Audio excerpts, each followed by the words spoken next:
de vous retrouver aujourd'hui dans cette nouvelle vidéo où je vais vous présenter ma palle pour le mois d'avril. Alors, je sais que je vous ai présenté une palle il y a pas très longtemps déjà sur YouTube, puisqu'il s'agissait de ma palle du Tarot Book Challenge de Librementienne. Mais comme le challenge s'organise sur 2 mois, évidemment, tous les livres que je vous ai présentés dans la palle du challenge ne sont pas ici dans la palle du mois d'avril, mais évidemment, vous vous doutez bien que vous allez en retrouver certains et en retrouver du coup d'autres que je ne vous ai pas encore présentés, ou en tout cas pas en palle mensuelle. Je vais donc un petit peu faire la première partie de la vidéo, ce seront tous les livres que je vous ai déjà présentés pour le Tarot Book Challenge, donc le mieux c'est que vous alliez voir ma palle pour le Tarot Book Challenge où je rentre un petit peu plus dans les détails des livres. Là je vais passer rapidement sur les 6 du coup, vu que j'ai fait moitié-moitié sur ma palle du Tarot Book Challenge, les 6 que j'ai choisis pour le mois d'avril. Et ensuite, je vous présenterai les autres qui, eux, ne sont pas dans le challenge, mais que j'aimerais quand même lire durant le mois d'avril. Le premier, du coup, il s'agit de Ma sœur est morte à Chicago, écrit par Naomi Hirahara, et c'est publié chez 10-18. Ici, on est sur un petit thriller qui se passe aux États-Unis en 1944, où on a une jeune fille japonaise qui semble s'être suicidée, mais qui finalement n'est peut-être pas morte toute seule, et du coup, sa sœur va mener l'enquête pour ça. Donc voilà, il est dans le Tarot Book Challenge, donc j'espère que je pourrai le lire, et du coup, essayer de m'aider à valider le challenge à maximum. Le second, je vais vraiment aller très vite parce que je vous l'ai présenté, je crois que c'est la 3e fois que je vous le présente en palle. Il s'agit de B comme Book Boyfriend, écrit par Marie-Ève Fleury et publié aux éditions Hachette Roman. Il s'agit ici d'un service de presse que je m'étais déjà mis dans ma palle du mois de mars. Je ne l'ai pas lu en mars et pourtant il a presque failli y passer, et j'ai donc pour objectif de le lire dès avril, comme ça au moins il passe pas à la trappe un mois supplémentaire. Et je vous ai pas dit, mais ici on est sur une petite romance contemporaine qui se passe sur un campus entre une jeune fille très fan de littérature qui partage du coup sa passion sur les réseaux sociaux et un jeune homme qui est sportif, et je crois qu'il joue au football américain, pas trop sûr de savoir quel sport, un sport de ballon, je ne sais plus lequel, et du coup une petite romance va se faire entre nos 2 protagonistes. Le suivant aussi, je vous l'ai beaucoup présenté, il me semble aussi que c'est la 3e fois si on compte la vidéo pâle du challenge. Il s'agit de La librairie Morisaki, écrit par Satoshi Yagisawa, et c'est publié aux éditions Hauteville. Tout petit bouquin, et pourtant que je n'arrive pas à sortir de ma palle, un peu tristouné. Mais bon, là, cette fois-ci, on se dit que double enjeu, la palle du challenge et la palle du mois. Vraiment, cette fois-ci, je veux qu'il y passe. En plus, je vous rappelle qu'il est quand même écrit assez gros et que ça se lit relativement vite, donc je vois pas pourquoi cette fois-ci ça serait pas la bonne. Ici nous sommes au Japon, je ne sais plus dans quelle ville, et on est à Tokyo. On va suivre notre protagoniste qui s'appelle Takako, qui suite à une rupture va retourner vivre avec son oncle et s'occuper de la librairie de son oncle avec lui, et du coup ça va être une sorte de petite tranche de vie où on va suivre Takako qui s'occupe de cette librairie. Le suivant, je suis trop contente, pareil c'est la 3e fois que je vous le présente. J'ai l'impression vraiment que ceux que je me suis mis dans le challenge c'est beaucoup des récidivistes des palles mensuelles que je ne lis pas, donc je mets toutes les chances de mon côté pour essayer de les lire, hein, ceux-là, vraiment je fais ce que je peux, et c'est pas un manque de volonté, c'est un manque de quelque chose. J'ai pas encore mis le doigt sur le quelque chose qui me manque pour pouvoir les lire, mais pourtant j'essaye. Cette fois-ci il s'agit de Miroir Miroir, écrit par Serena Valentino et publié aux éditions Hachette Rose. C'est une réécriture de Blanche-Neige avec cette fois-ci en personnage principal la méchante reine. C'est le premier tome de la saga des vilains écrit par Serena Valentino, et comme j'aimerais bien avancer, sachant que eux dans la publication en plus des reliés avancent bien, essayer de... Limite j'aimerais bien essayer de me caler sur le rythme de parution. Donc là il y en a déjà 3 de parus, le 4e est annoncé et devrait pas tarder. Donc ouais, faut que je me bouge un petit peu le popotin, ça serait pas mal. Et puis c'est pareil, ça va se lire très vite celui-ci. Mais pourtant je l'avais déjà mis dans ma palle de février je crois, il n'y était pas passé. Donc là en avril, on y croit. C'est le premier livre qui passe pour la première fois dans une palle. Wouh! Enfin si on compte pas celle du Tarot Book Challenge certes, mais wouh! Je suis trop contente puisque j'ai décidé de me mettre cette fois-ci le premier tome de Light Lark écrit par Alex Aster et publié aux éditions Lumen. Belle bricasse certes, mais en plus il y a le tome 2 là qui sort au mois d'avril.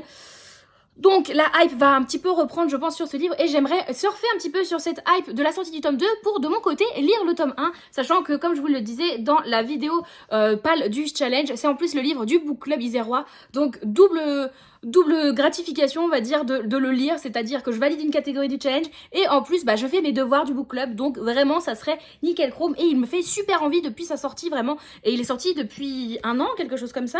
Il est sorti quand le bébé? Mars 2023, donc ouais ça fait vraiment 1 an qu'il est sorti, et donc il me fait envie depuis 1 an, j'avais jamais franchi le cap, et là maintenant j'ai plus d'excuses, je l'ai, je dois le lire en plus. Allez let's go, c'est parti.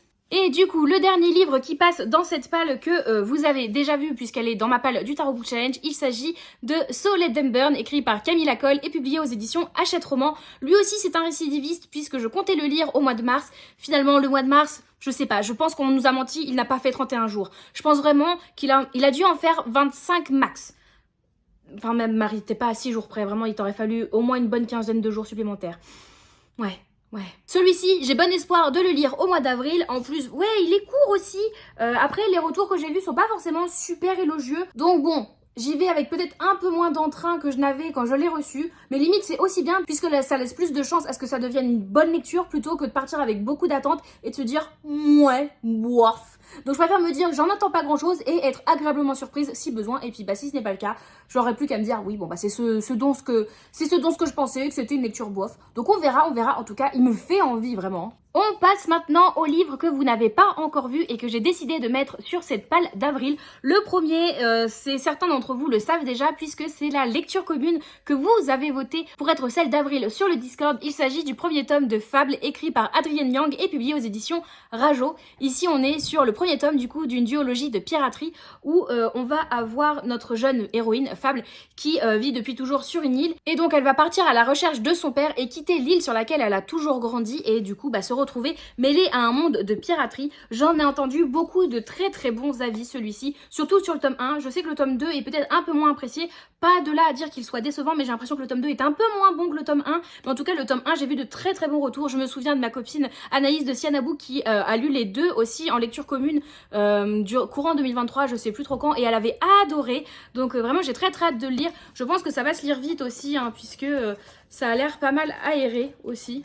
On est sur du young adulte donc ça va se lire bien et puis en lecture commune en général on arrive un peu plus à se motiver. Même si à l'heure à laquelle je tourne cette vidéo nous sommes actuellement le 28 mars et je n'ai toujours pas terminé la lecture commune du mois de mars. Wouh! J'adore être dans les temps. C'est quelque chose qui a l'air bien chez les autres, vraiment. Vous le savez peut-être, et de toute façon, je vous le rappellerai durant le mois d'avril, mais le premier week-end d'avril, c'est le week-end des Quais du Polar à Lyon. Donc c'est, je pense, le plus gros salon basé sur le thriller Le Polar de France qui a lieu donc à Lyon, ma ville, wouhou! À l'occasion, ma mère et d'autres amis viennent sur Lyon justement pour pouvoir assister à un maximum de conférences, de dédicaces, faire des découvertes, tout ça. Le tout autour du coup du thriller et du polar. Et je me suis dit que ça faisait quand même un bon bout de temps que je n'avais pas lu de livre de ce genre. Donc j'en ai profité pour m'en glisser 2 dans ma palle du mois d'avril. Surtout que je pense qu'une fois que le salon sera passé, je serai à fond dans mon envie de lire du polar. Donc je me suis dit je vais pré-shot mon envie de polar et je vais en mettre 2 comme ça au moins j'en aurai sous le coude. Et le premier que je me suis mis, il s'agit du coup de Kanak, je sais pas, de Momalo. Et donc ici je l'ai en version poche, publié chez Point. J'ai galéré à trouver, hein, vraiment. C'est écrit là, Marie. Vraiment, je cherchais en bas, c'est écrit en haut. Ici, je ne sais plus ce que c'est. C'est un livre que je crois mon père avait offert à ma mère, qu'elle a lu, qu'elle a bien aimé. Et du coup, comme elle garde pas ses livres, elle me l'a filé. Ici, on va suivre du coup Kanak Adriensen, qui est inspecteur, qui n'a jamais mis les pieds sur sa terre natale, le Groenland, et qui, pour une affaire, va être amené à devoir y aller pour aider les autorités locales pour résoudre la plus grande affaire criminelle du pays. J'ai pas envie d'en savoir plus. Le thriller, en général, ça se découvre vraiment. Vaut mieux pas trop en savoir et découvrir au fur et à mesure. C'est quand même écrit. Ça a l'air assez lourd. Hein. Enfin, c'est lourd. Non, il y a beaucoup de dialogues, mais voilà. C'est un polar, quoi. Je pense que ça fait longtemps que j'ai pas lu de thriller ou de polar. Et que du coup, bah j'ai peut-être un petit peu je me souviens plus de trop comment c'est présenté, je suis plus habituée au young adulte dernièrement et c'est aussi un signe qu'il faut que je lise moins de young adulte et que je me rappelle aussi qu'il y a d'autres littératures et que des livres peuvent vous sembler denses alors que c'est pas forcément le cas. En tout cas, Momalo, on l'avait découvert justement avec ma mère à l'occasion du Quai du Polar l'année dernière et on avait assisté à une conférence à laquelle il participait avec Julia Chapman tous les deux et c'était une conférence sur les Cozy Mystery, donc pas du tout ce même genre là, puisque Momalo a écrit la saga de Cozy Mystery, la Brest Brigade, je crois que c'est en cours de parution pour l'instant, il me semble qu'il y a 3 tomes de sortie, j'ai les 2 premiers dans ma palle, mais du coup on avait assisté à ça et Momalo en fait est pas du tout connu pour le Cozy Mystery initialement, mais plutôt pour les thrillers nordiques, donc ici c'en est un, et du coup bah, mon père avait décidé d'en offrir un à ma mère pour que ma mère puisse voir ce qu'il faisait, vraiment quel était son style de prédilection, et il me semble qu'elle a dit qu'elle a bien aimé, donc let's go, c'est parti. Le deuxième, c'est aussi un livre que ma mère m'a filé. En fait c'est pas compliqué, les thrillers, les polars, ils passent forcément par la case maman avant d'arriver dans mes mains. Soit c'est parce que c'est elle qui les achète et qu'elle me les file, soit je les achète mais elle les lit, je lui file pour qu'elle les lise avant moi et ensuite elle me les refile. Il y a toujours un trafic pour les thrillers, les polars, vous pouvez être sûr que ça va passer par la case maman. Et celui-ci c'est un achat de ma mère, il s'agit de Voyage au bout de l'enfer, écrit par Florent Marotta et c'est publié chez Cosmopolis. Je me souviens, on était ensemble quand elle l'a acheté, on était en train de faire un tour chez Gibert. Étonnant, n'est-ce pas? Je sais, moi aussi, j'ai pas compris ce qu'on foutait là. Mais bref, on faisait un tour chez Gibert et celui-ci était en occasion. Et bah, effectivement, le titre et la couverture sont quand même relativement accrocheurs, on va pas se mentir. Et du coup, bah, elle se l'est pris, elle l'a acheté et elle l'a lu. Et il me semble qu'elle a dit qu'elle l'avait bien aimé. Enfin, de toute façon, si elle me l'a filé, c'est qu'elle l'a bien aimé dans tous les cas. Donc, elle l'a bien aimé. Je crois même que... Je crois que ce qu'il a fait... Ouais, voilà. Ce qui a fait qu'elle ait craqué au-delà de la couverture et du titre, parce que ma mère, elle va un peu plus loin que ça. Moi, je sais que des fois, ça peut me suffire. Elle va quand même un peu plus loin que ça. C'est qu'ici, on nous dit qu'on va suivre Lucie, qui est capitaine de police et qui est jetée dans le grand bain dès sa prise de commande à la PJ de Lyon. Et je crois qu'elle s'est surtout arrêtée là en disant « Oh, ça se passe à Lyon !» Donc voilà, c'est aussi un thriller qui se passe à Lyon. Du coup, j'ai trop envie de le découvrir et je fais confiance, comme d'habitude, aux avis de maman pour faire de belles découvertes. Ensuite, je vais passer relativement rapidement dessus aussi, puisque je vous l'ai déjà présenté. Il s'agit du Fairy Loot, du coup, que je voudrais lire ce mois-ci. Enfin, peut-être, on ne sait pas. Donc c'est The Crimson Moth, écrit par Kristen Ciccarelli, et donc c'est la version Fairy Loot. Vous savez, c'est celui avec les papillons de nuit. Du coup, je sais pas si je vais le lire. Je vais attendre qu'Emilie, ma copine du coup de la bibliothèque d'Emilia, le lise et qu'elle me dise si oui ou non il y a une grosse importance des papillons de nuit ou des mythes, et si c'est safe pour moi ou si au contraire c'est un livre que je sais que je ne vais pas apprécier de par la présence des papillons. Donc on verra, on verra. Donc peut-être qu'il est dans ma palle, peut-être qu'il n'y est pas. En tout cas, physiquement, il y est, et à tout moment, je l'enlève suivant ce que me dit Émilie. Mais ça me ferait suer de passer à côté d'un livre Fairy Loot sans même essayer de le lire. Donc je sais pas, je verrai ce qu'elle m'en dira. Le degré d'implication des papillons, et si c'est vraiment énorme, je vais laisser passer. Si c'est un petit peu, je vais essayer de prendre sur moi et de le découvrir. Et puis si c'est pas du tout, pas trop le cas, franchement, let's go. Mais il me fait bien envie quand même, il est beau, on va pas se mentir. Vraiment, j'ai pas lu de quoi parler le résumé. Je fais confiance à l'avis d'Emilie qu'elle me fera pour que je puisse le découvrir par la suite dans le mois, si je peux. J'ai décidé de me mettre un deuxième livre en anglais ce mois-ci, puisque j'ai pour objectif, je me suis mis des petits objectifs comme ça, totalement personnels, et que si je ne réussis pas, c'est pas grave, mais dans l'idéal que j'aimerais bien réussir, et l'un de mes challenges, c'est de lire au moins 15 livres en VO dans l'année. Donc normalement, j'en ai à peu près 12 d'assurés de par le fait que je lise un Fairy Loot tous les mois. Mais comme ce mois-ci, possiblement, je ne lis pas le Fairy Loot du mois. Donc peut-être que celui-ci sera en moins. Je me suis dit, je vais en mettre un deuxième en anglais au cas où. Comme ça, si j'en lis deux, c'est tant mieux. Parce que j'ai un objectif de 15 sur l'année. Il n'y a que 12 mois dans l'année. Donc de toute façon, à un moment ou à un autre, il va m'en manquer pour valider mon objectif. Et puis si jamais du coup je lis pas le Fairy Loot, comme ça au moins je m'assure le mois. Et cette fois-ci j'ai décidé de mettre Loveless, écrit par Alice Oseman. Donc ici je l'ai en édition anglaise, donc il n'y a pas déjà ce page, mais je l'ai en hardback, hop, comme ça. Je sais pas si vous voyez, mais c'est gravé Loveless avec des petits cœurs. Hop, hop. Il est très très chouette, j'aime beaucoup. Et en fait ce que j'aime bien, c'est que c'est des illustrations d'Alice Oseman directement. C'est pas une couverture totalement aléatoire, c'est vraiment Alice Oseman qui a fait la couverture, donc je trouve ça très très cool. Ici, on suit l'histoire de Georgia, du coup, qui ne comprend pas pourquoi, à l'inverse de ses amis et de ses connaissances, elle n'arrive pas à avoir un crush, à avoir un petit coup de foudre, à tomber amoureuse de qui que ce soit, et que même tout cela ne l'intéresse pas plus que ça. Et donc, on va suivre Georgia dans sa découverte de sa sexualité et de savoir qu'est-ce qui l'attire ou pas, puisque ici, Georgia appartient à la communauté LGBTQIA+, en étant dans le spectre de la sexualité, de la romantisme. Donc c'est vraiment un livre qui me tente énormément. Ma meilleure amie l'a lu et l'a beaucoup apprécié. Vraiment, il a eu un écho en elle, donc vraiment j'ai très très hâte de le découvrir. C'est de l'anglais, mais je pense que Alice Oseman en anglais, c'est relativement accessible. Franchement, je m'en fais pas. C'est du contemporain, donc en général, le contemporain, c'est assez agréable et assez facile, on va se dire, en anglais. Donc je ne m'en fais pas trop. Et en plus, je crois qu'il va bientôt sortir en poche en français avec cette couverture-là. Quand j'ai vu ça, je me suis dit, mais non. Mais donc trop cool. C'est trop bien qu'ils aient repris cette couverture-là, parce que vraiment, je la trouve très très chouette, comme je vous dis. Puis c'est illustré par l'autrice plutôt que la couverture grand format qui n'est pas moche, qui s'inscrit dans les autres romans de l'autrice au niveau couverture, mais qui fait moins Alice Oseman, je trouve. Donc là, vraiment, si vous pouvez... S'il vous tente et suivant peut-être l'avis que je pourrais en faire, n'hésitez pas à vous procurer le poche qui va sortir tout prochainement. Et enfin, oui enfin, c'est-à-dire le 12e livre que je vous présente pour cette palle du mois d'avril. J'ai encore eu les yeux bien plus gros que le ventre, mais on se connaît, on a l'habitude. J'ai décidé de me mettre ici Hôtel Magnifique, écrit par Emily J. Taylor et publié aux éditions Bayard. Il est sorti il y a un petit bout de temps. Je sais plus, en plus je l'ai pas acheté neuf, je l'ai acheté d'occasion celui-ci. Je ne sais pas de quand il date. Il date de février 2023, donc pareil, il a un an.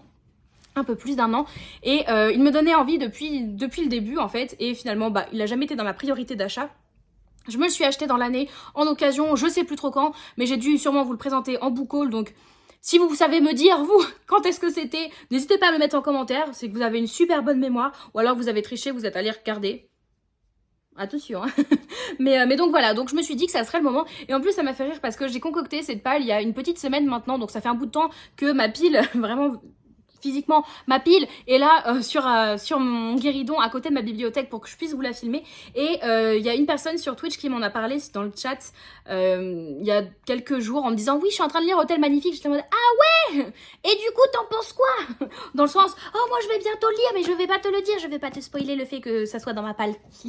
Donc voilà, Hôtel Magnifique, et je ne sais plus de quoi on parle. Je vais juste vous relire la 4e de couverture où on nous dit préparez vos bagages pour ailleurs, départ prévu à minuit, ceci est un aller sans retour. Je crois qu'on est dans une, je crois qu'ici on suit 2 sœurs et les 2 vont aller intégrer un hôtel qui vole, quelque chose comme ça, l'Hôtel Magnifique qui se déplace par la magie, voilà, et qui vole. Les 2 vont intégrer l'hôtel et elles vont se retrouver séparées. Quand je dis intégrer, je crois que c'est pour y travailler. Et elles vont se retrouver assez rapidement séparées, et l'une va chercher l'autre en se doutant qu'il se trame quelque chose de pas bien-être dans cet hôtel. C'est à peu près tout ce dont je me souviens. C'est du young adulte. J'ai pas vu beaucoup de retours, honnêtement. Je l'ai vu beaucoup passer parce que la couverture est jolie, parce que Bayard avait fait un petit peu de com autour, les partenaires, tatati tatata. Mais j'ai pas vu tant d'avis que ça ressortir dessus. Donc je sais pas trop. On verra. En tout cas, je pense qu'il devrait se lire vite. Il est écrit super grand.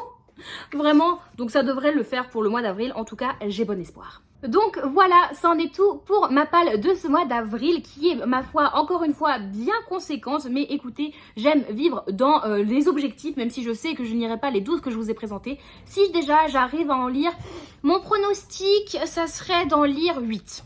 Ouais, j'ai un objectif de 8 sur les 12 que je vous ai présentés. Et oui, je sais que vous êtes plusieurs à me dire « Mais Marie, si tu lis pas tout, pourquoi tu dis pile à lire et non pas pioche à lire, nanana ?» On s'en fout.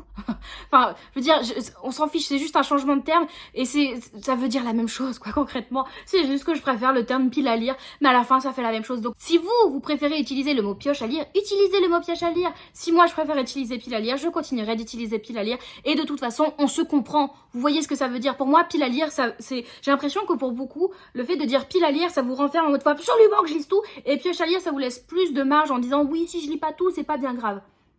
Perso, ça a pas de sens pour moi en fait, cette réflexion. C'est une pile, autant qu'une pioche, bah c'est pareil, je vais piocher dedans. C'est juste qu'une pile pour moi c'est plus visuel parce que vraiment, physiquement, ma pile à lire, tout le temps, elle est tout le temps en forme de pile. Donc c'est ma pile à lire.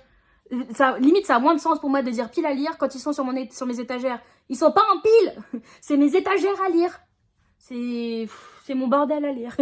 Non mais voilà, tout ça pour dire, je vous entends, mais en commentaire, vraiment, à chaque fois, quand vous me dites « Mais pourquoi tu dis pas pioche à lire ?»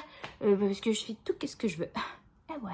Et donc, vous, quel est votre pronostic sur le nombre de livres que je pourrais lire ce mois-ci sur les 12 que je vous ai présentés? Les pronos sont ouverts, dites-moi tout ça en commentaire. Et dites-moi vous aussi, qu'est-ce que vous pensez des livres que je vous ai présentés pour cette palle? Est-ce qu'il y en a certains qui vous tentent ou pas? Quelle est vous, votre pile à lire pour ce mois? Dites-moi tout ça en commentaire. Et si vous avez envie de commenter mais que vous ne savez pas quoi mettre, n'hésitez pas, comme d'habitude pour ces vidéos-là, à mettre l'emoji de la pile à lire. Justement, on y revient. Comme ça, au moins, on sait de quoi on parle. N'hésitez pas à liker, commenter, vous abonner. Et si vous êtes vraiment sympa, à partager la vidéo, ça aide énormément pour soutenir la chaîne, vraiment, ne serait-ce que vraiment un petit like, ça aide énormément pour l'algorithme YouTube, donc merci à tous ceux qui le feront, ça fait vraiment très très très plaisir. En attendant une prochaine vidéo, on se retrouve de façon quasi quotidienne, que ce soit sur Twitch, Instagram ou Discord, dont les liens sont dans la barre d'infos comme d'habitude, donc n'hésitez pas à nous y rejoindre, ça sera avec grand plaisir de vous y retrouver. Je vous souhaite à tous de très très belles lectures et à une toute prochaine. Bye bye.